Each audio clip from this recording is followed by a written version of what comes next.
Hi everyone, welcome to my 4-day Coorg journey. So day 1 started with a small win as we rented a scooter for rupees 600 after bargaining it down from 700. So with our ride sorted, we headed to the beautiful Abbey Falls. Well, the sound of the waterfall made the visit worth it. And after enjoying Abbey Falls, we continued our journey along the same beautiful road and made our way to our next destination, which was Raja's Seat.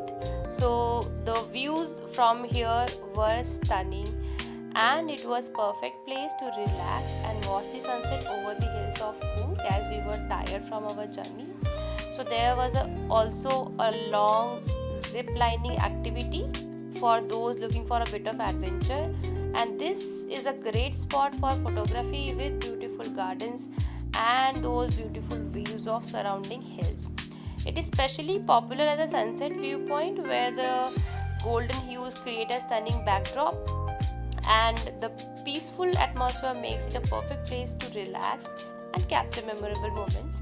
So Raja's Seat was filled with beautiful flowers and well-maintained gardens, and here you will find beautiful statues of snakes, elephants, peacocks, hence making it a fun and exciting spot for children to explore and enjoy. And after spending some time taking photos and enjoying the views, I of course bought a souvenir as a memory of this beautiful place. And then we started for Golden Temple, which is our day 2 journey. And this is also known as Namdroling Monastery. Since we visited in the beginning of April, the weather was slightly sunny, so carrying a stole or an umbrella and a water bottle can make your trip much more comfortable. So inside the temple, beautiful rows of diyas add a warm and peaceful glow to the surroundings, and it was truly a beautiful sight to witness. Since we reached the monastery, it was time for the Buddhist monk and devotees to offer their prayers. As you can see, people of all ages were making their way towards the prayer hall, and a gong was then played, signaling everyone to gather for the prayer session. The sound echoed throughout the monastery, creating a peaceful and spiritual atmosphere. So it was fascinating to see Buddhists of all ages, from young children to elders. Although we could not understand the prayers, but it was a unique and peaceful experience to witness. And yes, the area was surrounded by canopy shaped these trees, adding to the serene atmosphere, from where we could also see the monks' hostel, giving us a glimpse of into their simple and disciplined way of life.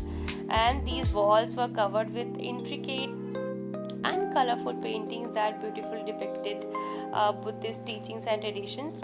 So after that, we explored the Tibetan shopping complex nearby before stopping for lunch, and after exploring temple, we were quite hungry. So we headed to a nearby restaurant. The place was pretty crowded, which was a good sign that the food was popular. But we placed our order and waited for our thukpa to arrive. While waiting, we took in the lively atmosphere and watched the people enjoying their meals. We tried thukpa and momos. The momos were good, but honestly the thukpa wasn't really to my taste. Next day, we headed to Nisargadhama. There was something for everyone here, like boating, bamboo groves, parks filled with children playing, a bird park, even a tree house with wooden stairs. So as you can see, there were beautiful statues depicting the traditional lifestyle of Coorg. The women were dressed in traditional saris while the men were shown working on farms, reflecting the region's rich culture and heritage. These displayed offered a glimpse into their everyday lives and traditions of the local people, making the visit even more interesting. We explored the jungle safari, and of course, the wooden stairs here felt a little shaky, but the adventure was worth it to get up to this beautiful tree house style kind of viewpoint. It was a wonderful sight to watch these deer, of course. They were eating grass, and trust me, it was really calming.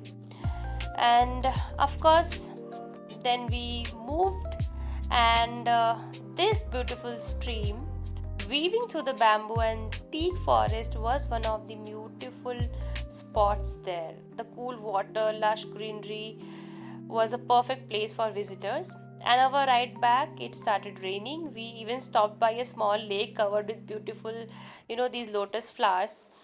And of course, we started our day 3 journey to this Honnamana Kere lake, which is about 45 kilometers from Madikeri.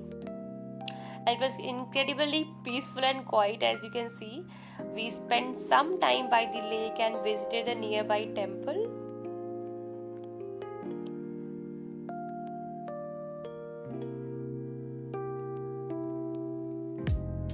And I was really enjoying there. And yes, while returning, we came across the Bhadrakaleshwari Temple, which is a short climb up the stairs from the main road, which led us to this beautiful and peaceful temple.